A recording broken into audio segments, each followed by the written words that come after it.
Picture चालू करो बे। Speaker sir, ये गारंटीड ऑथेंटिक है। इसमें नारावाने जी ने कहा है कि उनका मेमोआर है, उसे सरकार पब्लिश नहीं होने दे रही है, इसमें सब लिखा है। और मैं सिर्फ इसमें से 5 लाइन पढ़ना चाहता हूं जिसमें नारावाने जी ने राजनाथ सिंह के बारे में और मोदी जी के बारे में बोला है। आप देशभक्ति की ओर बात बताएं सर, मुझे बोलने, ठीक है सर। ये जो किताब है, ये नारावाने जी की किताब है। सर, राष्ट्रपति का जो भाषण है वो देश में क्या सिचुएशन है, देश कहां जा रहा है, देश को क्या करना चाहिए, देश की पॉलिसीज क्या होनी चाहिए, foreign policy, China, Pakistan, global situation, इन चीजों के बारे में। अब उधर आपके एक मेंबर ने कहा कि हम देशभक्त नहीं हैं, तो मैं सिर्फ उसका जवाब देना चाहता हूं क्योंकि यहां पे नारावाने जी ने कहा है,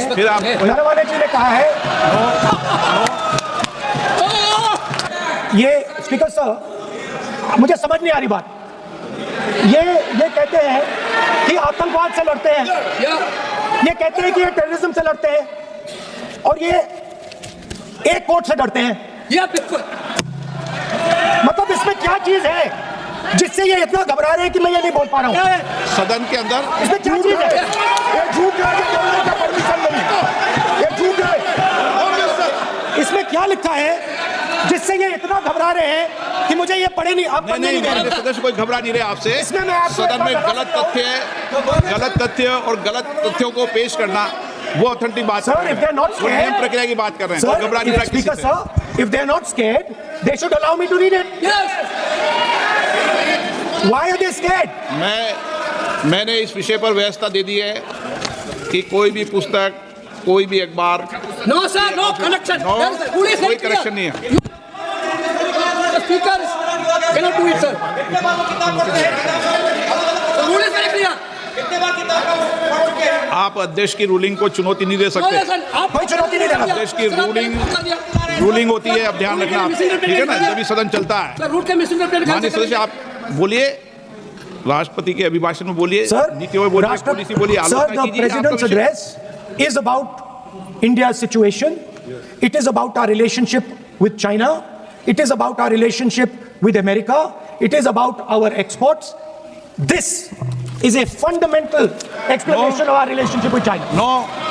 Inside this is a full understanding of what happened in Doklam. मैं आज पूछना चाहता हूं, 62 के युद्ध में क्या हुआ? 38,000 वर्ग मीटर, पूरा सदन ध्यान से सुने, 38,000 वर्ग मीटर अक्साई चीन का हिस्सा चीन को दे दिया गया। और वर्ग किलोमीटर ही बोला, वर्ग किलोमीटर। और मान्यवर, ऐसी ही चर्चा उस वक्त सदन में हुई। मैं तो बड़ी गंभीरता से जवाब दे रहा हूं, मुझे बोलने नहीं देते। जवाहरलाल नेहरू जी ने क्या कहा?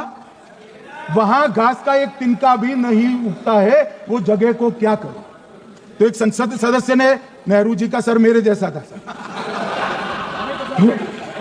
महावीर प्रसाद त्यागी जी ने कहा कि आपके सर पर भी एक बाल नहीं, वो चीन भेज दे क्या?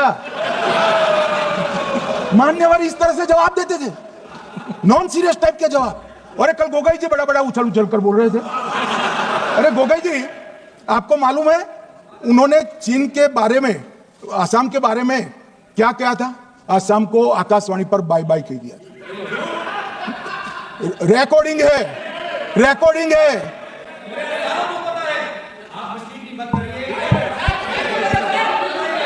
मान्यवर, मैं भी सहमत हूं, पूरे आसाम को पता है। मान्यवर,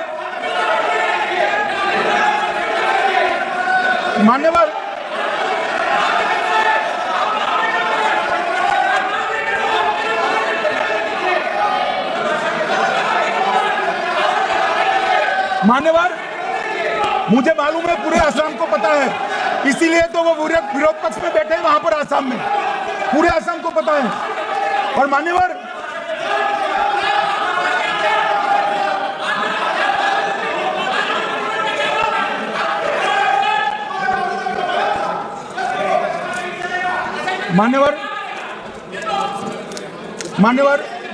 जोर से बोलने से सत्य को छिपाया नहीं जा सकता।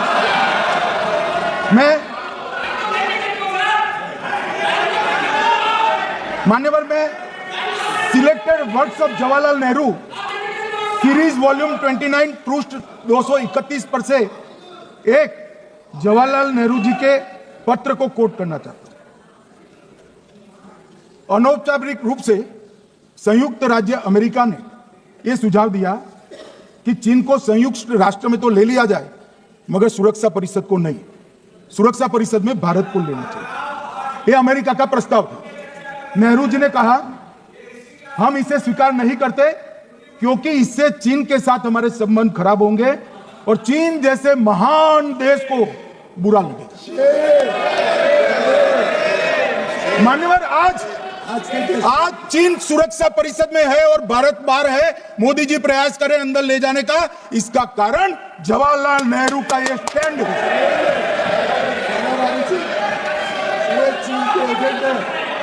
और मान्यवर एक तो पीढ़ी दर पीढ़ी चलता आ रहा।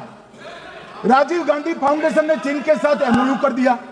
अब कहते नहीं है कि एमओयू में क्या था, ये तो बताओ भाई, क्या एमओयू किया था राजीव गांधी फाउंडेशन ने? और जब डोकलाम में हमारे सेना के जवान चीन की सेना के सामने आंख में आंख डालकर बैठे थे, वो चीन के राजदूत के साथ राहुल गांधी मीटिंग कर रहे थे। ये मान्यवर ऐसा नहीं है। जवाहरलाल नेहरू, सोनिया गांधी, राहुल गांधी, तीन पीढ़ी तक चीन का प्रेम उतरता जा रहा है।